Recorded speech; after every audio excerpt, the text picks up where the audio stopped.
The later you are with your redirection, the harder it is. If you wait till your puppy's out at the end of the leash barking its head off, and then you say, puppy, come on, your puppy's like, no, I'm focused, right? The other thing is dogs on harnesses, if you're walking your puppy around on a harness, are harder to redirect, right?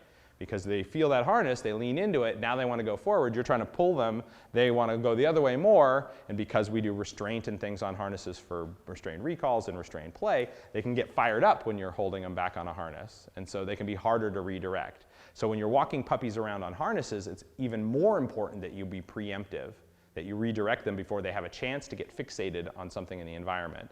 And generally speaking, if you have a young puppy, you don't want to sit there and let them watch stuff that's active out there. Don't just sit there and let them stare at stuff that's going on.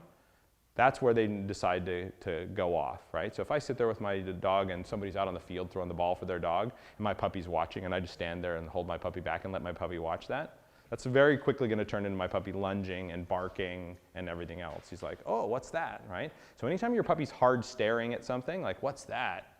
Maybe it's a good time for you to interrupt that before they have a chance to do something bad. Maybe they won't. But also, that's a good sign that their energy is very fixated in a certain way, and I may say, hey, let's forget about that for now. Let's do this instead.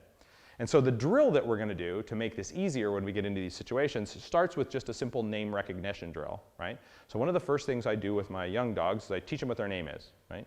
So I say Fido and feed him, Fido and feed him, Fido and feed him, or whatever your dog's name is, right? Obviously, not that many Fidos these days, right?